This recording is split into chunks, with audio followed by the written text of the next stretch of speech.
Hello friends, welcome to our channel Aha Zindagi tricky maths.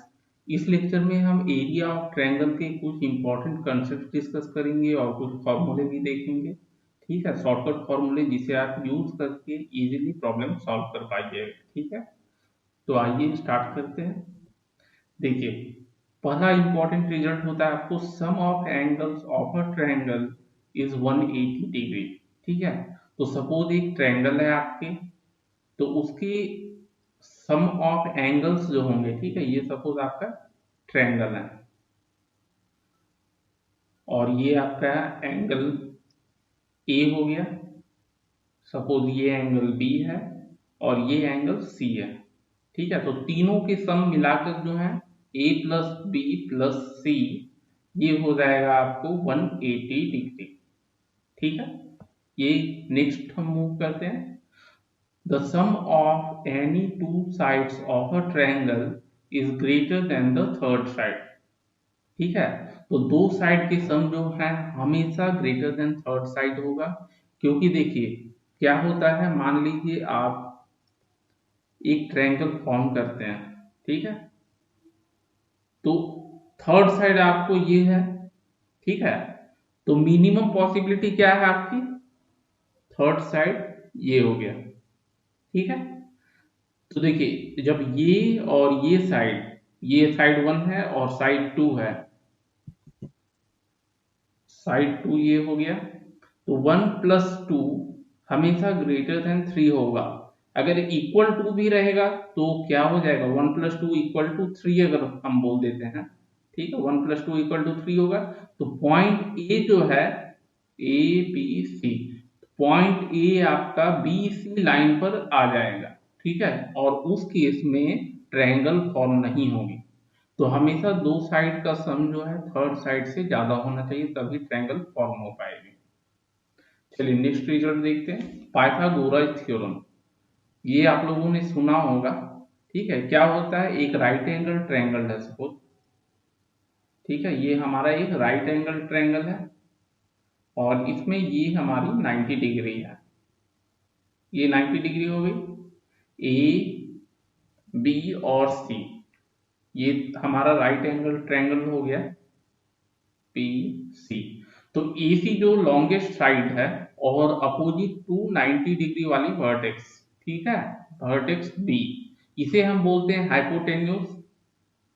Hypotenuse, और एक base हो जाता है हमारा, ये बेस हो गया, और ये हो गया हाइट। ठीक है, तो पाइथागोरस थ्योरम के अकॉर्डिंग होता है हाइपोटेन्यूज का square equal to base square plus height square. ठीक है, ये याद रखेंगे आप लोग। चलिए नेक्स्ट हमारा देखिए क्या है, मीडियन। मीडियन क्या होता है, एक ट्रायंगल है। ठीक है, तो the line joining the mid point of a side of a triangle to the opposite vertex. अगर फिगर बनाकर हम देखें तो देखिए ये हमारा अगर ट्रायंगल है, ठीक है, और मिड पॉइंट इसकी कहाँ आएगी, सपोज ये आपकी बी सी की मिड पॉइंट है, ए बी सी। ठीक है, बी सी ये आपका डी पॉइंट हो गया। तो ए डी जब हम ज्वाइन करेंगे तो ए डी हमारा हो गया मीडियन। ठीक है, the line joining the mid point of a side to the opposite vertex, A D यहाँ पर मीडियन हो गया। उसी तरह मीडियन क्या होंगे, ट्रायंगल के तीन होंगे। देखिए एक ये हो जाता है और नेक्स्ट ये हो जाता है, तो तीन मीडियन होते हैं। ठीक है, ये वर्टेक्स से ज्वाइन होगा, ए डी बी ई और सी एफ। ठीक है, चलिए नेक्स्ट पॉइंट हमारा देखिए सेंट्रोइड। अब सेंट्रोइड क्या होता है, तो अभी हमने मीडियन देखा। ठीक है, क्या देखे मीडियन के बारे में, चलिए फिगर से देख लेते हैं, अच्छे से समझ में आएगा। ये आपकी ट्रायंगल हो गई। ठीक है, यहाँ ठीक है, ए बी सी आपकी एक ट्रायंगल है, ए बी और सी। डी आपका मिड पॉइंट है बीसी का, एसी का मिड पॉइंट ई है, और ए बी का एफ है। ठीक है, तो मीडियन ए डी आपका ये हो गया, ठीक है, स्ट्रेट लाइन आप ज्वाइन करेंगे, मीडियन ए ई और ये सी एफ, ये जाकर आपको सी से, ठीक है। तो आपके जो ये पॉइंट होते हैं जहां इंटरसेक्ट करता है तीनों मीडियन, उसे हम बोलते हैं सेंट्रॉइड। इस पॉइंट को सेंट्रॉइड बोलेंगे, ठीक है। और सेंट्रॉइड क्या करता है, हर एक मीडियन को 2:1 में डिवाइड करता है। मीन्स अगर सेंट्रॉइड हमारा ओ है तो A O divided by O D, means ये अगर 2 है तो ये 1 हो जाएगा, ठीक है। तो हर एक मीडियन को वो डिवाइड करता है 2:1 में, रेशियो 2:1 है, ठीक है, 2:1, ठीक है। चलिए नेक्स्ट पॉइंट डिस्कस कर लेते हैं। In an isosceles triangle, altitude जो होता है वर्टेक्स से bisects the base. Isosceles triangle का मतलब क्या है, एक ट्रायंगल जिसकी दो साइड इक्वल लेंथ की हो और दो एंगल इक्वल हो, ठीक है, तो वो आइसोसेलेस ट्रायंगल होगा। तो उसमें क्या बोला जा रहा है, सपोज ये हमारा एक आइसोसेलेस ट्रायंगल है, ये आपका ऑलमोस्ट बन गया क्या, इक्विलेटरल के बराबर। चलिए आइसोसेलेस ही, तो इसमें क्या होगा, एल्टीट्यूड जो है, ठीक है, ऊपर से अगर आप परपेंडिकुलर ड्रॉप कीजिएगा, ये आपका एल्टीट्यूड हो गया, ए बी और सी एक ट्रायंगल है, आइसोसेलेस ट्रायंगल, जिसमें ये साइड और ये साइड बराबर है। एडी आपका एक एल्टीट्यूड है, तो एडी जो है आपका एल्टीट्यूड है बीसी पर, तो इस केस में क्या होगा, ये बाइसेक्ट हो जाएगा, ठीक है। मीन्स एडी एल्टीट्यूड और मीडियन इस केस में सेम होगा, मीडियन और एल्टीट्यूड दोनों आइसोसेलेस ट्रायंगल में, ठीक है, सेम हो जाएंगे इस केस में, ठीक है। चलिए नेक्स्ट पॉइंट देखते हैं। The median of a triangle divides it into two triangles of same area. मतलब कि कोई भी मीडियन आप ले लीजिए, तीन मीडियन में से कोई भी, तो हर एक मीडियन क्या है, आपके ट्रायंगल को दो इक्वल पोर्शन में डिवाइड करता है, ठीक है। ये पॉइंट आप याद रखिएगा, कभी भी एरिया ऑफ ट्रायंगल्स के प्रॉब्लम होंगे तो आपको काफी हेल्पफुल होगा, ठीक है। चलिए नेक्स्ट पॉइंट देखिए। The line joining the mid points of any two sides of a triangle is parallel to the third side and equal to half of it, ठीक है। चलिए देखते हैं, समझते हैं थोड़ा। ये आपका एक ट्रायंगल हमने फॉर्म कर लिया, ठीक है। इसमें क्या बोला जा रहा है कि आपका मिड पॉइंट है, line joining the mid point of any two sides. चलिए हम ए बी और सी की बात कर लेते हैं, ठीक है। तो ए बी का मिड पॉइंट सपोज यहाँ है कहीं, ठीक है, ए सी का मिड पॉइंट आपको समवेयर यहाँ है, ठीक है। आप टू द स्केल लेकर बनाइएगा, स्केल यूज करके, तो पता चलेगा अच्छे से, ठीक है। तो क्या बोला जा रहा है, the line joining the mid points, ये दोनों मिड पॉइंट्स हैं, अगर इसे हम ज्वाइन कर देते हैं तो ये सपोज आपके ई एफ है, ई और एफ, तो ई एफ आपका पैरेलल टू बी सी होगा, and E F is parallel to B C. और दूसरा इंफॉर्मेशन दिया हुआ है कि E F equal to half of B C, ठीक है, इसकी लेंथ जो है इसकी हाफ होगी और पैरेलल भी होगी, E F is parallel to B C और E F equal to half of B C, ठीक है। तो ये आपको याद रखने हैं ये रिजल्ट सारे। चलिए नेक्स्ट आपका इंपॉर्टेंट रिजल्ट है, the four triangle form by joining the midpoints of the sides of a given triangle are equal in area। चलिए फिगर बनाकर डिस्कस कर लेते हैं, ठीक है। ये आपके ट्रायंगल हो गए ए बी और सी, ठीक है, तीनों के मिड पॉइंट्स मार्क कर लेते हैं। सपोज ये आपका डी एक मिड पॉइंट हो गया, इसके मिड पॉइंट आपके ई हो गए और ए बी के मिड पॉइंट एफ हो गए, ठीक है। अब क्या बोल रहा है देखिए, the four triangles form by joining the mid point, mid point को ज्वाइन करेंगे तो देखिए फोर ट्रायंगल्स आपके फॉर्म हो जाते हैं। एक तो ये हो गया, देखिए एक आपका ये आ गया, दूसरा ये ट्रायंगल बनेगा, तीसरा कुछ ऐसा। ठीक है, एक ट्रायंगल बन गया। अब देखिए एक ट्रायंगल तो आपके ये हो गए, ठीक है, बाकी तीन ट्रायंगल आपके इधर है। ठीक है, शेडेड एरिया देखिए सारे ट्रायंगल बन गए, तो चार ट्रायंगल टोटल आपके हो गए। ठीक है, चारों ट्रायंगल के एरिया जो है इक्वल होंगे। ठीक है, आर इक्वल इन एरिया। ठीक है, इक्वल होंगे, और क्या होगा, हर एक ट्रायंगल का एरिया जो है one fourth of the given triangle.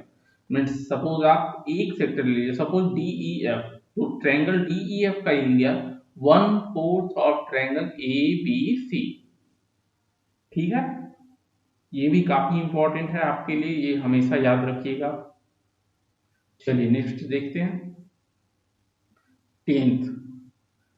क्या बोला जा रहा है, ratio of area of two similar triangle. अगर दो सिमिलर ट्रायंगल हैं, ठीक है, सिमिलर ट्रायंगल्स के बारे में आप लोग डिस्कस किए पढ़े होंगे। ठीक है, क्या होता है similar triangles, ratio of sides equal होते हैं। ठीक है, कॉरस्पॉन्डिंग साइड्स के रेशियो इक्वल होंगे, और आपके एंगल सारे जो हैं इक्वल होते हैं, कॉरस्पॉन्डिंग एंगल्स इक्वल होते हैं। ठीक, तो इसमें क्या होता है कि एरिया का जो रेशियो है वो रेशियो ऑफ कॉरस्पॉन्डिंग साइड्स के बराबर होता है, sorry square of corresponding sides. ठीक है, कॉरस्पॉन्डिंग साइड्स के स्क्वायर के रेशियो के बराबर होता है, या कॉरस्पॉन्डिंग एल्टीट्यूड्स के स्क्वायर के बराबर होता है। ठीक, चलिए अब कुछ फॉर्मूला में डिस्कस कर लेते हैं एरिया के बारे में। देखिए एरिया ऑफ अ ट्रायंगल, मान लीजिए आपको बेस पता है, हाइट पता है, राइट एंगल ट्रायंगल है। ठीक है, या ऐसे भी आपको, अगर आपको एल्टीट्यूड पता है तो half into base into height. ठीक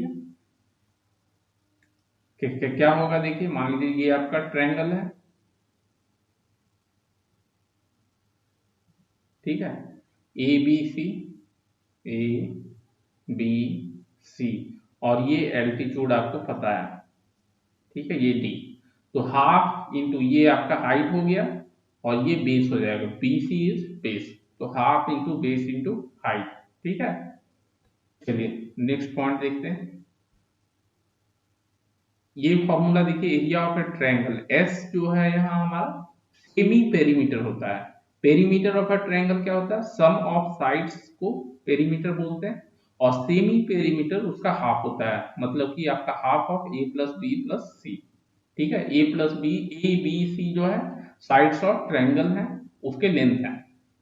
तो area of a triangle equal to under root s into s minus a into s minus b into s minus सी।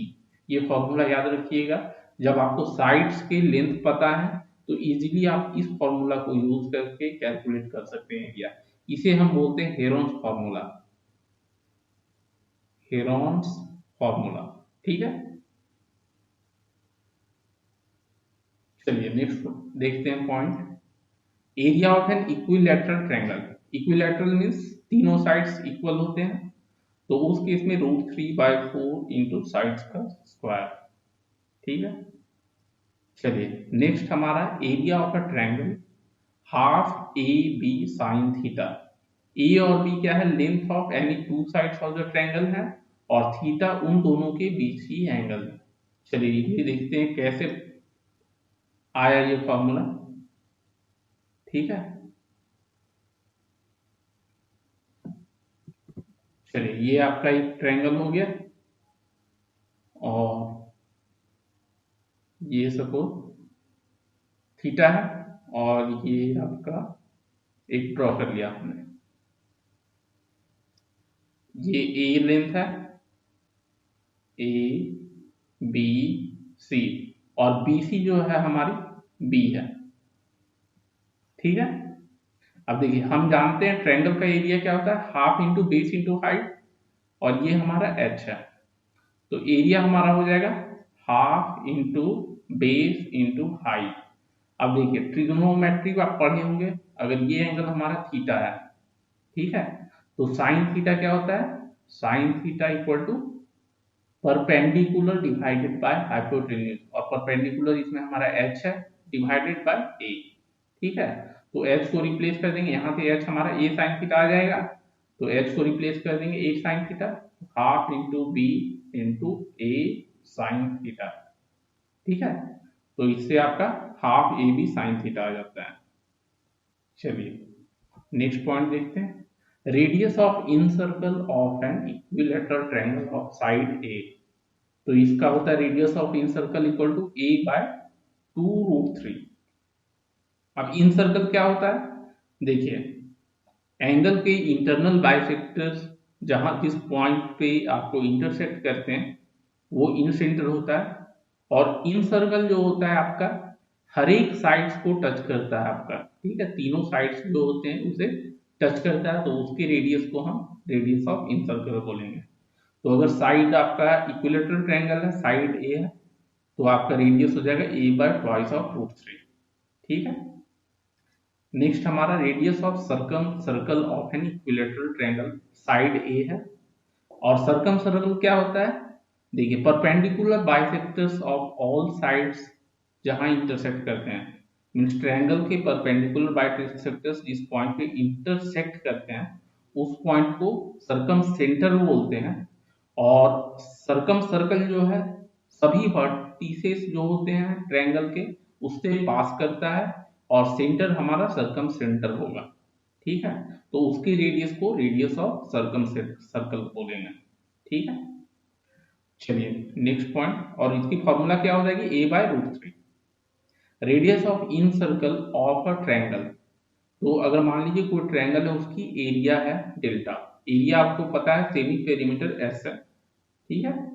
तो आपको रेडियस ऑफ इन सर्कल इस फॉर्मूला से भी आप फाइंड कर सकते हैं, delta divided by s। Next आपका देखिए radius of circle of a triangle, ठीक है।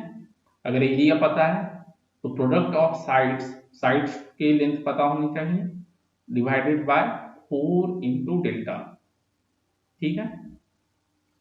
ओके फ्रेंड्स, तो ये सारे कॉन्सेप्ट्स हमने और फॉर्मूला डिस्कस किया, जो कि आपके लिए काफ़ी हेल्पफुल होगा। ट्रायंगल्स और एरिया ऑफ ट्रायंगल्स के कोई भी प्रॉब्लम होंगे उसे आप आसानी से सॉल्व कर पाएंगे। Okay, thank you.